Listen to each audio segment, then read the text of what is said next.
And I'd like to introduce Claire Richardson, who's the candidate, one of the candidates for the mayoralty of Redlands City Council, and I'll ask Claire to step forward and conduct her presentation.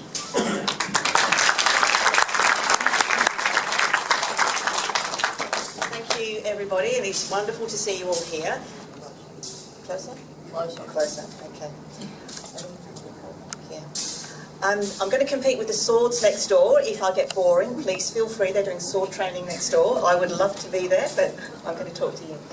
Okay, so tonight I'm going to cover off a little bit about myself, and then I'm going to go through some of the things that I think are really important to Redlands moving forward into the future, and my vision for Redlands City.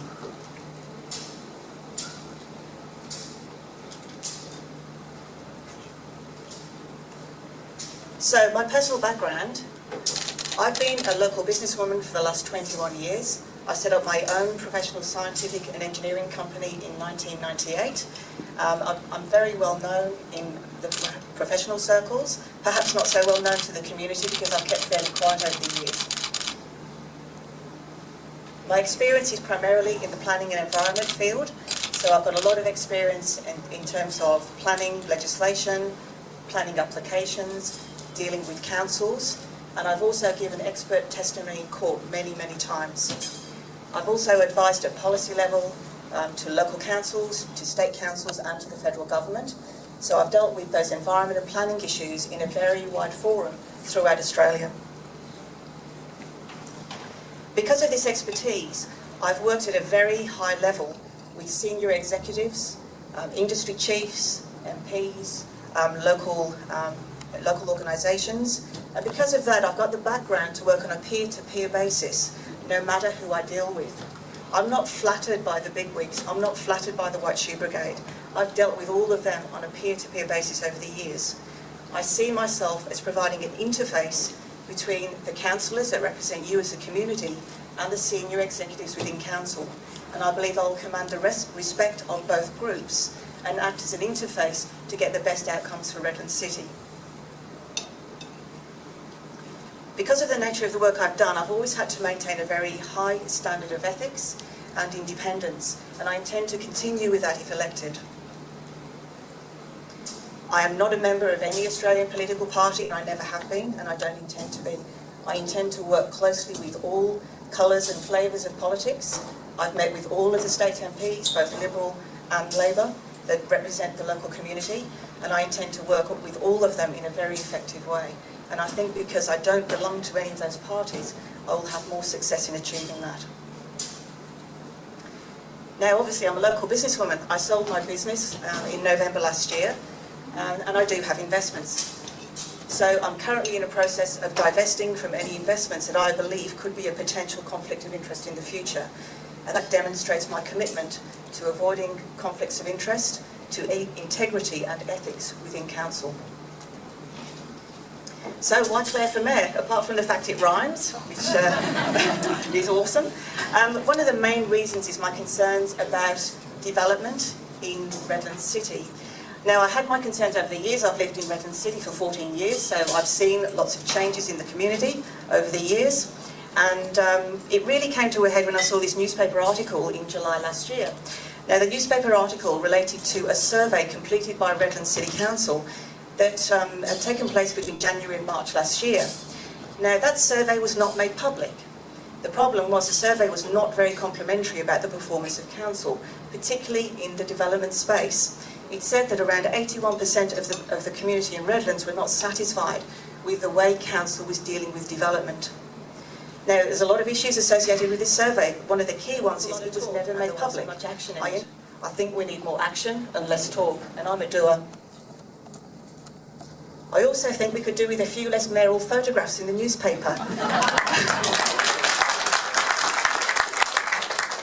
And I'd like to see us look at some alternatives to delivering rate cuts through sustainable projects, and perhaps one of those could be a council-funded water tank programme, and that will achieve many outcomes. It could mean that we reduce costs of water supply, and it could mean that we reduce the loss of the water table aquifer on North Stradbroke Island, so we can achieve many outcomes if we look to sustainable solutions. So I'll be looking at some initiatives in that area. Now, economic growth. As a businesswoman, this is really, really important to me. I'd like to see us have more jobs in the Redlands. Now, to me, building apartments is not an economic strategy, and we shouldn't imagine that it is. To me, there are many opportunities where we can look to sustainable and clean technologies.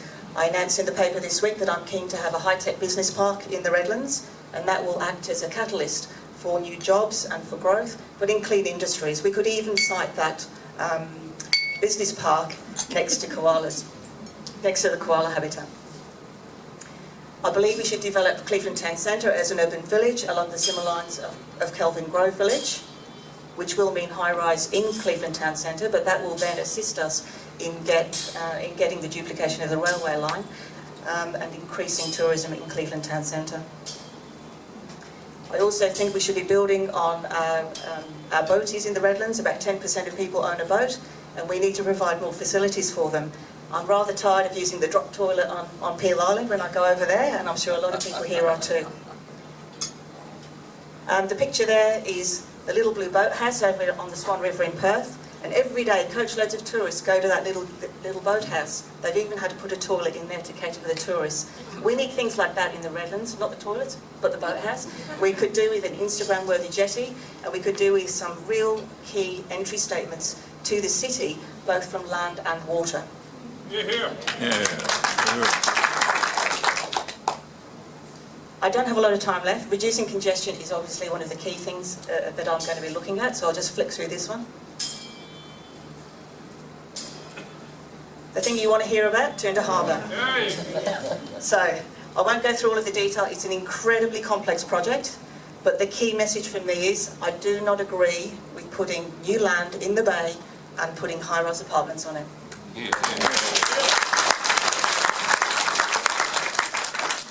My solution is to recommend and write to the Minister for Economic Development to get the Toondah PDA to fully reflect the previous planning scheme, the 2008 planning scheme that had that land designated for marine industries. The ferry is very, very important. If we don't designate it as an industry, there is a risk that we will lose that benefit if we put residential apartments right next to it. You do not put apartments next to industry. Redlands Investment Corporation, another one of your favourite topics, I think. To me, it's not profitable. I've been through every single set of accounts that they've had over the last 5 years, and I can't see a profit. The $2 million dividends that they've announced, well, I'm afraid that's actually council money that's just been handed back to council by Redlands Investment Corporation. Very dodgy. It's not necessary. It restricts openness and transparency. My only concern is whether or not there will be significant exit costs. For anyone that's watched Ipswich City Council, when they've closed a couple of their private corporations, reportedly it costs them millions of dollars. So obviously we'll have to look very carefully to make sure we don't incur those costs if we decide that Redlands Investment Corporation is not in the best interests of Redland City. So that's all I need to cover. Is that 20 minutes? No, you have another 7 minutes. Sorry? 7 minutes. 7 minutes. Well, that's probably enough, I think. Go back to congestion. Do you want me to go back to congestion? I must have heard the swords and I thought it was you pinging me.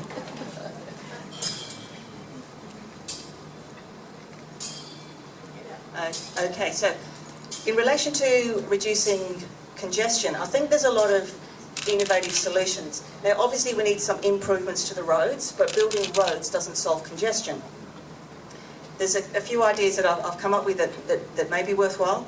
I mean, for example, the council itself is one of the biggest employers in the Redlands, but I think it's about 65% of their staff actually come from outside of the Redlands.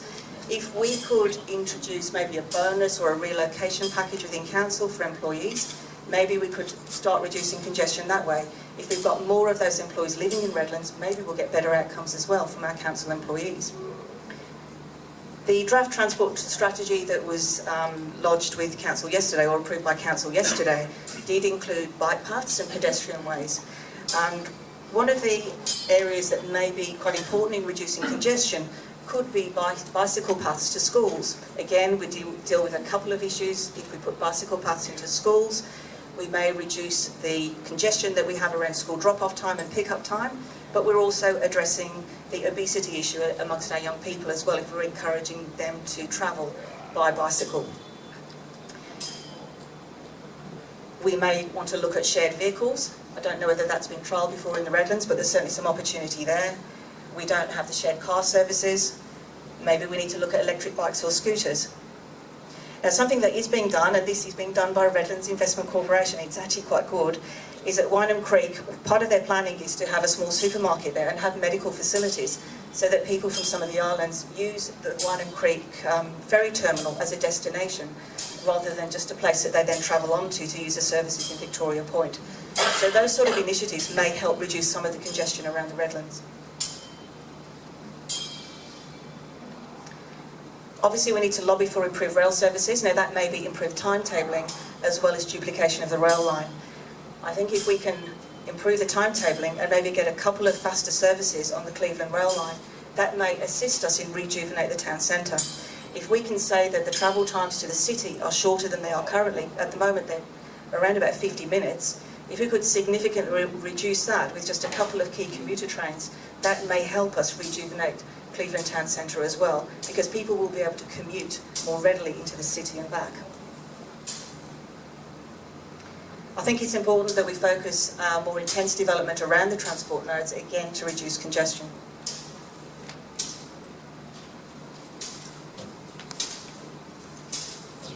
Four minutes, okay, we'll go through.